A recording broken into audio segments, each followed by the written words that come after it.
Hey there, amazing fans! Before we dive into today's drama, don't forget to subscribe, smash that like button, and share your thoughts in the comments. Your support means the world to us. Now, welcome to another relaxing moment with Sugar Stories. Grab a seat, sit back, relax, and let's journey into the story together. Derek Kane, the 34-year-old CEO of Kane Lux International, had it all. The looks, the money, the swagger, and a black book full of names he could hardly remember. Women were drawn to him like bees to honey, and he never kept one around for too long. In fact, the company gossip mill was used to churning out weekly updates about who had been spotted leaving his penthouse or sitting beside him at yet another glamorous event. But none of that mattered on the morning Maya IB walked into the building. It was a Monday, and Derek was already bored. He sat through the first two meetings half listening, nodding when necessary, and sipping his espresso more out of habit than interest. The last item on his schedule before lunch was the introduction of a new hire in the strategy division. He almost canceled. "Mr. Kane," HR Director Sylvia said, peeking into the boardroom. "You're 11 a.m. with the new analyst, Maya IB." Derek waved her in, still scrolling through his phone. And then she walked in. Maya wasn't flashy. She wasn't dressed in anything particularly eye-catching. A fitted navy blouse, tailored pants, and her hair pulled into a neat bun. No fake lashes, no bold lipstick. But there was something about her. Something that made Derek drop his phone mid-scroll. Her eyes met his for a brief second. Cool. Unbothered. Professional. She gave a small nod and extended her hand. "Good morning, Mr. Kane." He stood, slightly disarmed. "Call me Derek. Welcome aboard, Maya." She smiled politely, but didn't linger. Just the appropriate handshake, a brief thank you, and she turned her attention to Sylvia. He blinked. Was she not interested? The next few days were strange for him. He found himself looking for excuses to pass by her desk on the 11th floor. He asked for updates on reports he normally wouldn't touch. He hovered in meetings where he previously sent his assistant. But Maya never gave him the reaction he was used to. She was respectful, efficient, and always 5 steps ahead during presentations. Yet, no matter how many charming smiles he threw her way, she never cracked. One evening, after a late meeting, Derek approached her as she packed her bag. "You don't talk much," he said casually, leaning against the table. She looked up, mildly amused. "I speak when there's something to say." He chuckled. "Do I make you nervous, Maya?" She tilted her head slightly. "Not at all. But I've worked hard to get here, Mr. Kane. I'm not looking to become office gossip." He blinked again, stunned. She knew, and she wasn't afraid. Before he could respond, she nodded and left, her heels clicking confidently down the hallway. That night, Derek couldn't sleep. Not because she had turned him down, he was used to that on occasion, but because for the first time in years he felt challenged, intrigued, curious. Who was Maya IB? Over the following week, Derek's behavior changed. He arrived earlier, paid closer attention in meetings. He even postponed a weekend getaway with a supermodel to attend the firm's strategic offsite. His team noticed. So did the board. But Maya? She remained steady, focused, brilliant. At one point, she spearheaded a turnaround strategy for a failing branch in Cape Town that left the board stunned. She didn't brag. She didn't gloat. She simply presented her findings, defended her logic, and exited the room with grace. Derek was floored. One afternoon, he watched her from the glass wall of his office. She was training 2 interns using a whiteboard, patient but firm. He found himself smiling. Then Sylvia knocked. "You've been different lately," she said with a raised brow. Focused. He glanced at Maya again before turning back to Sylvia. "People change." Sylvia smirked. "Or someone's making you want to." The tipping point came during the company's quarterly cocktail mixer. Maya had agreed to attend, though she typically avoided company social events. She wore a simple black dress, modest but elegant.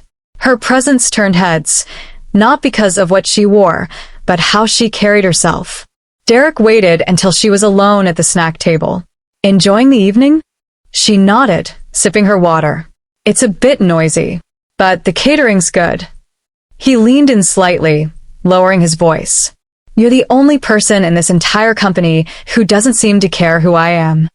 She raised an eyebrow. I know exactly who you are. That's why I'm careful. He chuckled. Afraid you'll fall for me? She looked him square in the eye. No, Mr. Kane. I'm afraid you'll think it's a game. And I don't play. With that, she set down her glass, turned, and walked away. And for the first time in his entire career, Derek Kane felt powerless. Not because he couldn't get a woman to look his way, but because he finally saw someone worth chasing, and she was running in the opposite direction. Derek never thought a woman could change him. Not really. Not after years of superficial flings, where nothing went deeper than a dinner reservation or a weekend in Santorini. But something about Maya stuck with him. She was in his head during board meetings, in his thoughts during gym workouts, even haunting his dreams. Over the following week, something shifted. He began arriving early, not just to catch a glimpse of her, but to understand what drove her. He started actually reading the report she wrote, realizing how insightful her analysis was. During executive meetings, he found himself quoting her insights, giving her credit. It wasn't forced. It wasn't a ploy. It just happened. And people noticed. Boss, everything good? His assistant Trevor asked one morning, watching Derek decline a lunch date with a model who had flown in just to see him. Fine. Just trying to focus. On Maya? Trevor grinned. Derek didn't reply, but his silence said everything.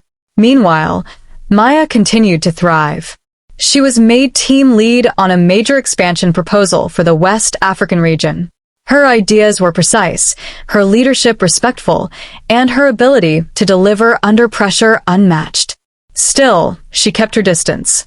Even when Derek asked for her opinion directly, she remained professional, careful not to cross boundaries. But she couldn't ignore that he was changing. One night, while past working hours, Derek found her in the boardroom. Papers were spread across the table, and she looked exhausted. He walked in quietly and placed a cup of coffee next to her. You're going to burn yourself out. She glanced up. You didn't have to. I wanted to, he replied, sitting across from her. There was a long pause. Then she spoke. Why me? What do you mean? Why are you so interested? There are women who would die to be noticed by you. Why me? The one who clearly doesn't care? He sighed. Exactly because you don't care. Because you're not pretending. Because you're the only person I've met in years who talks to me like I'm not a trophy. She studied him for a moment. Derek, I'm not looking to play games. I'm not either. Not anymore. They stared at each other in silence, the tension thick. Then Maya stood, gathered her documents, and said softly, Good night, Mr. Kane. He watched her go, the sound of her heels fading down the hallway. The following week brought even more surprises. Derek nominated Maya to lead a global campaign pitch. Some board members were skeptical. She was relatively new, but her proposal blew everyone away. After the presentation, board chairman Mr. Gallagher pulled Derek aside. She's the best thing to happen to your company in years. Don't mess this up. Derek nodded. He wasn't sure if he was falling for her or simply inspired by her, but either way, she was waking up parts of him he'd buried. That weekend, he didn't go to his usual private beach club. Instead, he stayed home, reviewing her proposal, revisiting old journals, even calling his mother, something he hadn't done in months. Derek, is everything okay? Yeah, Mom. I just wanted to hear your voice. She paused. You sound different. Maybe I am. He hung up, staring at the old photo on his bookshelf, his mother holding him as a child. The man next to them, blurry and half-cropped, was the father who walked out before Derek turned 5. He never forgave him. But for the first time, he thought about what it meant to truly stay. To choose to. Maya was teaching him that. And he didn't even know her full story yet. The cocktail party was the moment he thought he'd try again. Derek wore his best suit, one he hadn't used in over a year. Maya, in a soft burgundy dress that hugged her figure modestly, walked in with quiet confidence. Heads turned. Cameras clicked. but she barely noticed. He waited until the buzz died down and approached. "Can we talk?" She nodded and followed him to the garden terrace. "I've changed," he said. She looked up, skeptical. "People don't change in 3 weeks, Derek. They adjust." "Then let me prove it." "Why?" "Because I haven't been able to stop thinking about you." She folded her arms. "I like my job. I like my peace. And I won't be your experiment." He nodded, absorbing the sting. "Then let me earn your trust, even if it takes time." She stared at him for a long moment before whispering, "Time is the only currency I trust." And just like that, she walked back inside. Derek stood there, breathless. For the first time, he wasn't trying to win. He was trying to be worthy. The quarterly board meeting at Kane Lux International was always a grand affair. Top executives from around the globe flew in, presentations were rehearsed weeks in advance, and Derek Kane never missed the chance to showcase the empire he had built. But this time, something felt different. As the room filled with suits and screens lit up with charts, Derek's eyes remained fixed on the door. He hadn't seen Maya in 3 days. No texts, no emails, no signs. And now, he was waiting for her to walk in, with that same calm confidence, that sharp intellect, that quiet defiance he'd come to admire. At exactly 9:01 a.m., she entered. Dressed in a charcoal gray pantsuit, her hair neatly pinned, she looked every bit the powerful strategist she had become. But there was something in her eyes today. A weight. A purpose. She carried a slim black folder in one hand, and something else, a small sealed envelope. Derek stood. "Maya." She nodded slightly. "Good morning, Mr. Kane." That stung. Back to formalities. The meeting began, but Derek couldn't focus. While others presented market forecasts and branding initiatives, his attention was glued to Maya. She sat straight, composed, flipping through her notes. When it was finally her turn, she stood, walked to the front, and pulled up her slides. "As part of our strategic repositioning in sub-Saharan Africa," she began, "I've drafted a 5-year model focused on local partnerships, inclusive fashion sourcing, and regional e-commerce acceleration." Her presentation was flawless, sharp, forward-thinking, and bold.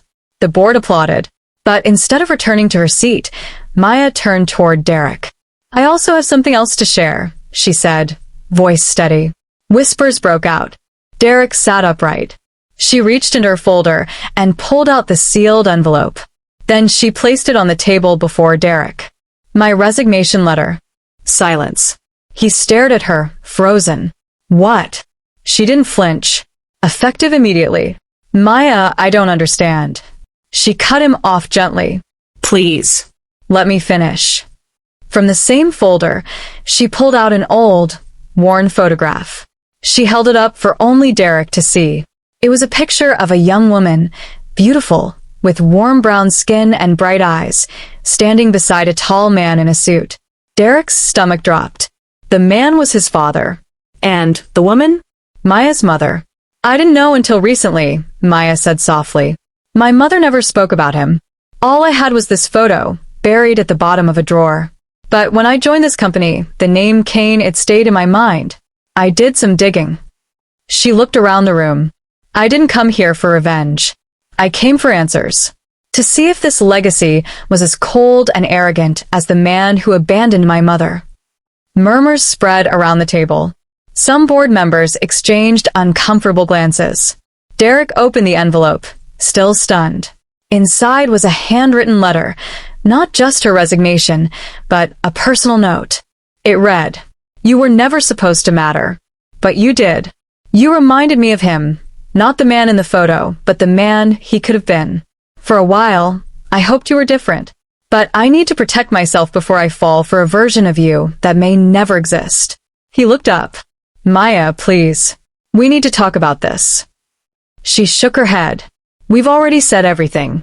You just didn't realize it." She turned to leave. "Wait," he said, standing. But she was already at the door. And just like that, she was gone. The boardroom was quiet for a long time. Derek sank into his chair, still holding the photo. The face of his father, the man he never wanted to become, stared back at him. For the rest of the day, he said little. He canceled lunch, skipped 2 meetings, and when night fell, he walked into his penthouse and didn't turn on a single light. He poured himself a drink and stood at the window. Maya had seen through him, not just the surface, but into the wounds he tried so hard to mask with charm and power. And she had chosen to walk away before he could hurt her, the way his father hurt his mother. A month passed. Maya's desk remained empty. HR officially processed her resignation. Derek avoided questions, but the company felt her absence. Strategy slowed. Campaigns lost edge. Even the interns missed her. Then one Saturday morning, Derek showed up at a small community art gallery in the city. He remembered Maya had once mentioned she loved painting, that her mother used to teach art in schools before she passed. He wandered through the halls until he found it, a watercolor portrait of a woman sitting alone under a tree.